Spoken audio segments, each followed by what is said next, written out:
going to see about the terms, what is an atom and what are the terms related to it, and what are molecules and what are the terms related to it. Let's see. So as we have already studied, as you have already studied in your lower classes, so what are the things which we see around us is made up of atoms. So atom is a tiny particle, and each matter around us is made up of these atoms. Okay, so John Dalton was the first person to put a theory to explain the structure of an atom. So when he put the theory, the scientific advancement were not so good, so his theory has some demerits, okay, some fault in it. So later on, the researchers like J.J. Thomson, Rutherford, Neil Bohr, and Schrödinger, they found out certain discoveries, and based on those discovery results, Dalton changed his theory, that is, modified his theory, and he gave a new theory, which we call as modern atomic theory. Now, let's see what are the postulates of modern atomic theory, which was given by John Dalton. The first one is atom is no longer indivisible. Initially, he thought that atom is the tiniest particle, we cannot divide it further. But after the discovery of an proton, electron and neutron, he concluded that we can divide atom into further. And second one, atoms of same element may have a different atomic mass. So initially people thought that if we take one atom, the one atom will have only one kind of atomic mass. But later the discovery of an isotopes, which leads to the finding that atoms may exist in a different forms. That is, it can have two different or more atomic masses. For example, here chlorine is given. So chlorine Cl, and the 1717 mentioned there, it is a atomic number. So both has the same atomic number, the element is same chlorine, but the number on the top is superscript, that is a mass number. So they have two different mass number, one is 35 and 37. Okay, so atoms of same element, they may have a different atomic mass. Next, atoms of different element may have a same atomic masses. So this conclusion comes after the discovery of isobars. For example, they are given here. So two elements, argon Ar and calcium Ca, and they have a different atomic number also, 18 for argon and 20 for calcium. But look at their mass number, they are similar. Both have a mass number same, 40, 40. So next postulate is atom of one element can be transmuted into the atom of another element. So that is, atom is no longer indestructible. So this postulate comes after the discovery of artificial transmutation. So where we are using this now is in our nuclear power stations. There, to generate electricity, we are undergoing a nuclear reaction. There, what happens is atom of one element, they are decaying and converting into an atom of another element. So next postulate is atom may not always combine in a simple whole number ratio. So as atoms combine, they form a molecule. So molecules may not be a simple one, like water is a simple molecule, HCl is a simple molecule. So always molecules may not be a simpler one, so they may be a complex molecules, so that the atoms can combine in a various ratios. For example, here we are given they are given as glucose, that is C6H12O6. so the ratio between the atoms carbon, nitrogen and oxygen, look at that, it is 6:12:6. So it is a slightly large number. Okay. So next postulate is atom is the smallest particle that takes part in a chemical reaction. While a chemical reaction is taking place, the smallest particle that takes part is known as an atom. And next one, the mass of an atom can be converted into a energy. So this is based on a Einstein equation, E is equals to mc square. So next one, what is an atom? We are talking about atom, all those things. Let's see what is an atom. So this is the structure of an atom. So atom consists of a nucleus, and inside the nucleus we have a proton and neutron, and the electrons will be revolving around the nucleus.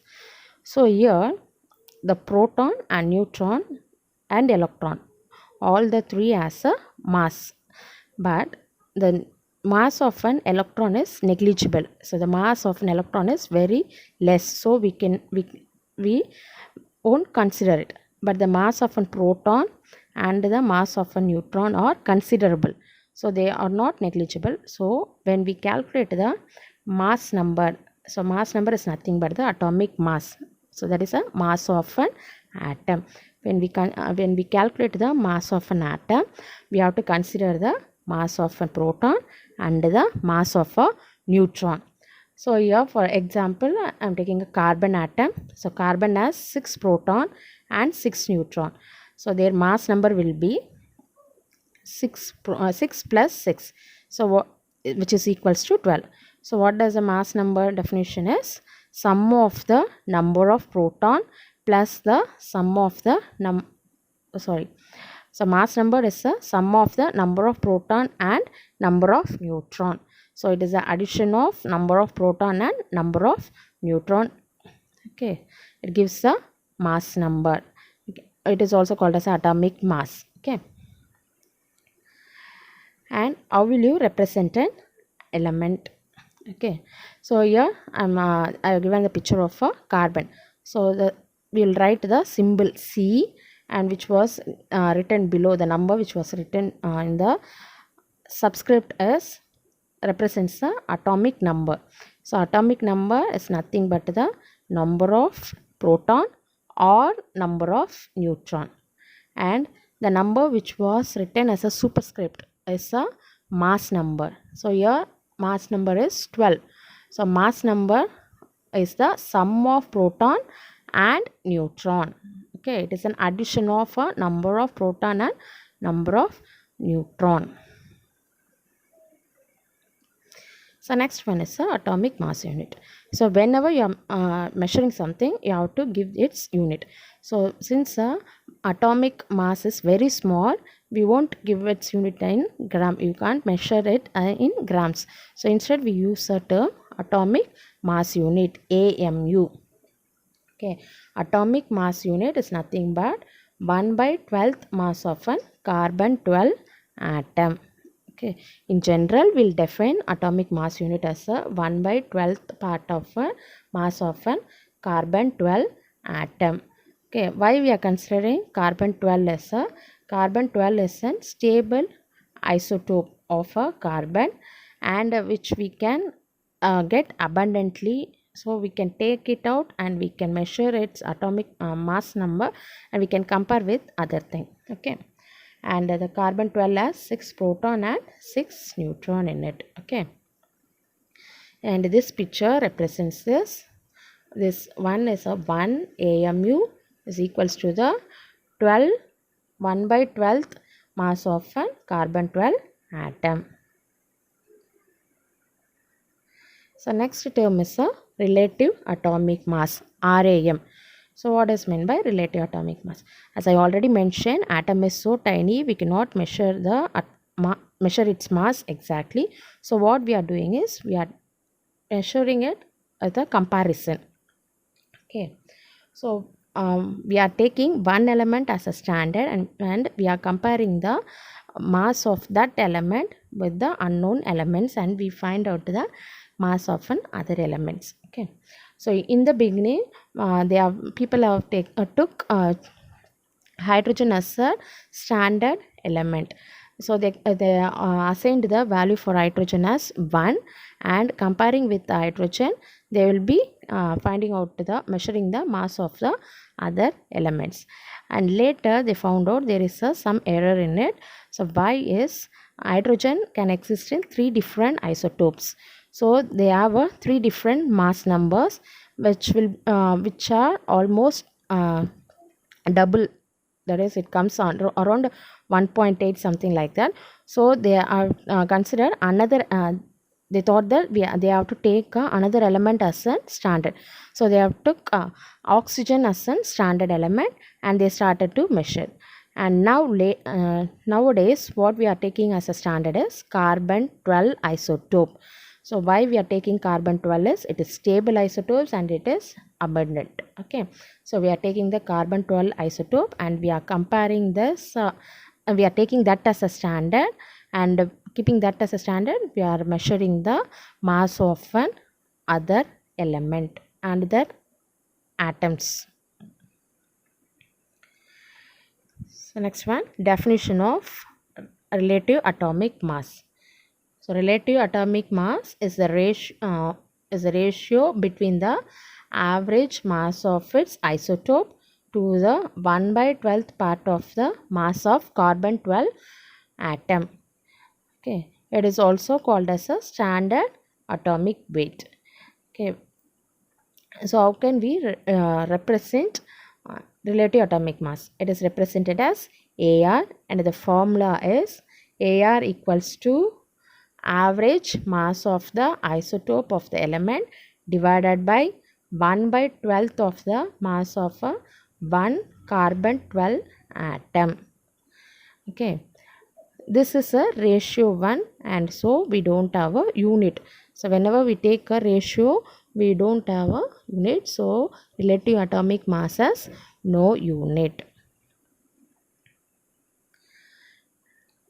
So in this table column we have given you the relative atomic mass of various element based on carbon 12 scale. That means we have taken carbon 12 as an standard and comparing with that comparing the mass of other element with that we have given a atomic masses of other element.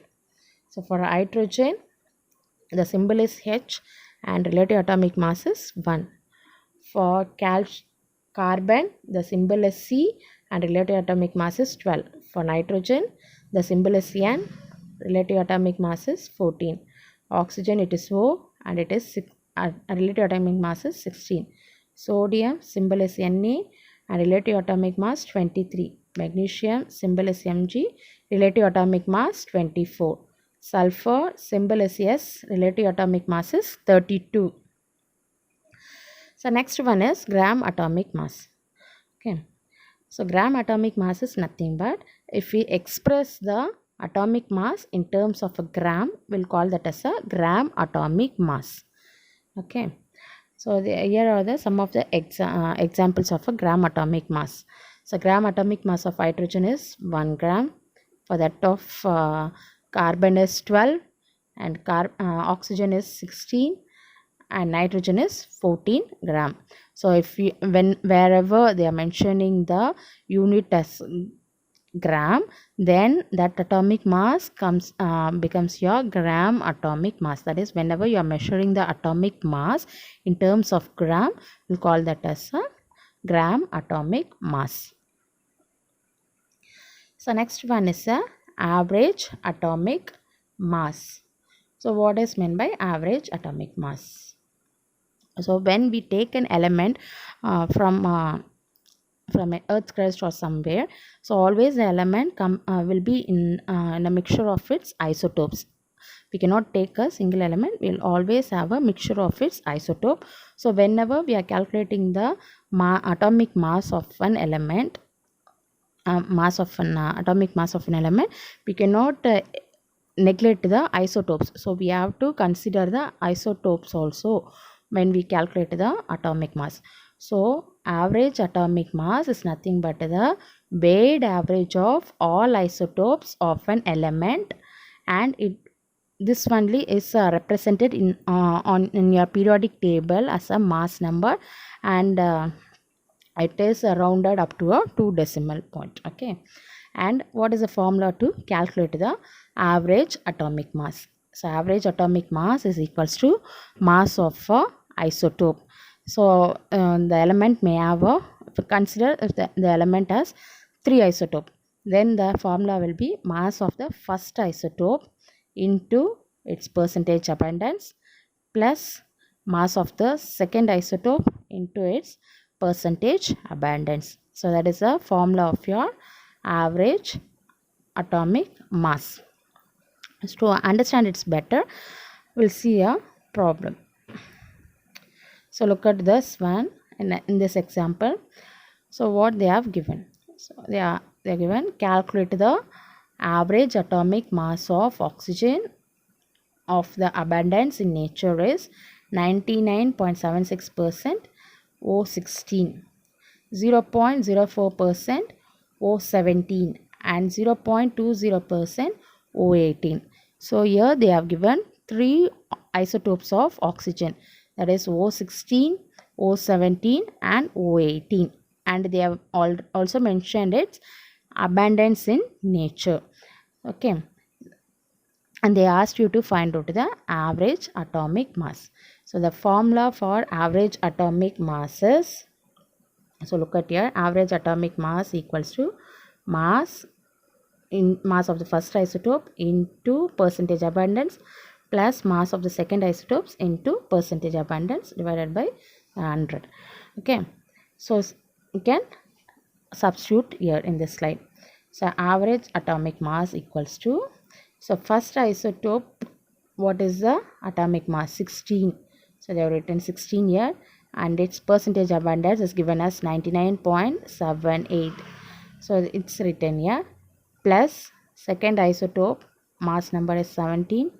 So 17 into its abundance 0.04%